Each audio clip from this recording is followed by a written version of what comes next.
Ladies and gentlemen, please welcome the 70th United States Secretary of State, Mike Pompeo.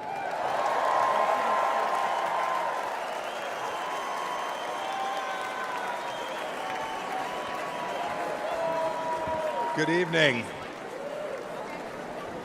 Good evening, my fellow Americans. It's great to be with you. A special shout out to Kansas over there, my good friends from Kansas.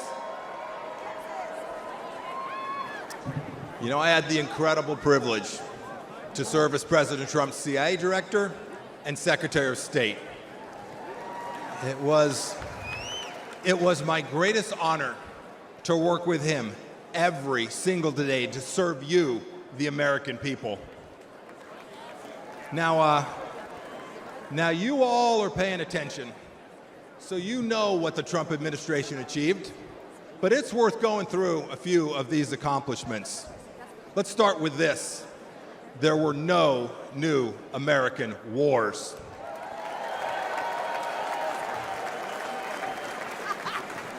Our border, our southern border, closed.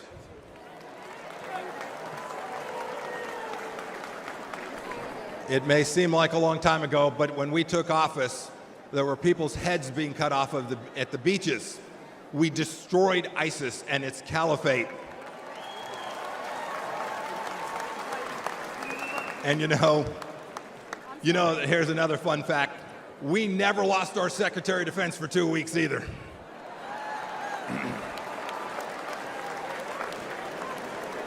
You'll remember, for those 4 years, the evil of Vladimir Putin was held at bay.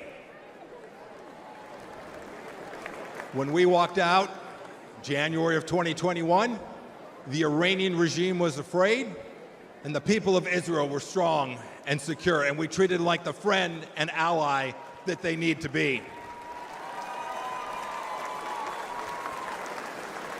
Everywhere we went, religious freedom was protected. We held 3 summits in North Korea, and North Korea was quieted. We'd begun an honorable exit from Afghanistan, and not a single Chinese spy balloon flew across the United States of America. 4 years. Had I been the Secretary of State and a Chinese spy balloon flew across our country, I would have been the former Secretary of State, and rightfully so.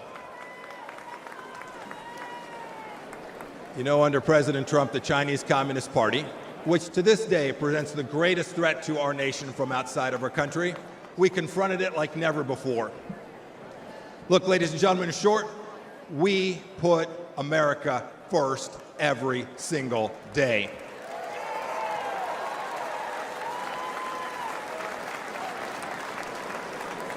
"42 months on, what has Joe Biden and Kamala Harris done?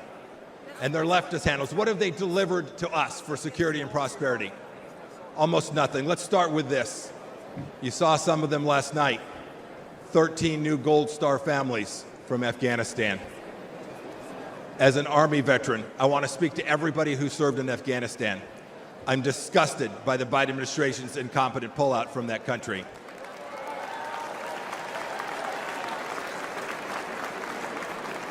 To those of you who served there, know this.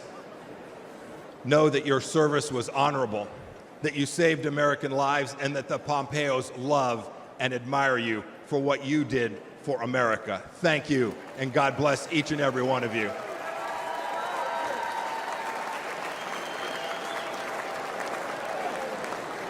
Every one of you has served in uniform, and the families of those, you deserve a president who will not check his watch while he is honoring our fallen brothers and sisters. It was indecent. And of course, it was that very weakness we saw in Afghanistan that prompted Putin's butchery in Ukraine. Last week, we saw what it meant. A children's hospital bombed, innocents killed. It did not have to be. And now, of course, a second war in Gaza. President Biden won't even talk about the fact that Americans are still being held there by the Iranian regime.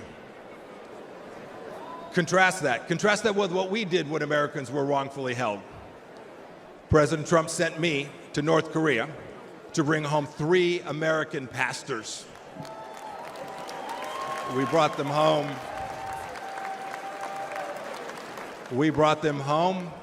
Along with dozens of other hostages, and we did so without paying one single penny to the terrorists.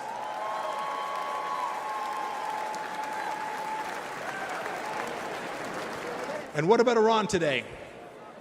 When Joe Biden eased up on President Trump's maximum pressure campaign, we gave money to the Ayatollah so he could cut more checks to the genocidal maniacs who conducted barbaric attacks in Israel. And now, of course, closer to home, a massive national security challenge. Our southern border is a welcome mat.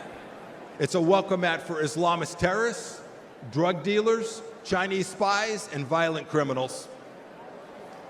Ladies and gentlemen, President Biden sold out our citizens and our security and our sovereignty, and we need to get it back, and I am confident that we will get it back. I had this incredible privilege to serve as your top diplomat. I saw how the world always looks to our nation as the unrivaled example of what a free society should look like.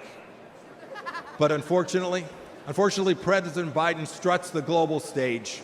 Maybe I should say he shuffles the global stage. He talks a big game about American values.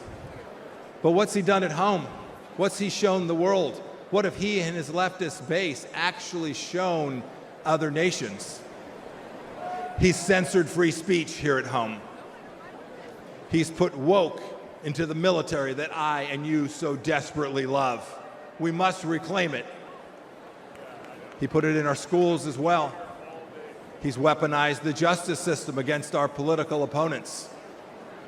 And even to this day, as we sit here today, he and Vice President Harris are providing appeasement to the pro-Hamas radicals on our streets here inside the United States.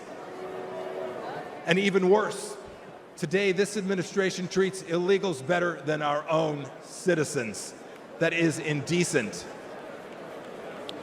And the entire administration has failed to tell us the truth that we all know and is so dangerous to our nation. The truth that Joe Biden can't handle that 3 a.m. phone call. Indeed, he won't take a phone call after about 4 p.m. My call to you tonight is really straightforward. It's really simple. We can't trust the Biden administration, and that means we have work to do to uphold American values. It is up to those of us in the room tonight and those of you watching tonight. Donald Trump will every day, I saw it firsthand, he will put America first. So let's do what's right and what's important. Let's elect a president who isn't ashamed of our nation and will never apologize for our country. And when we do, we will put a strong America First leader back in the White House. We'll re-elect Donald J. Trump, and we will make America special, exceptional, and of course, great again. Thank you. God bless you. God bless our veterans and the United States of America. Thank you all. Thank you so much.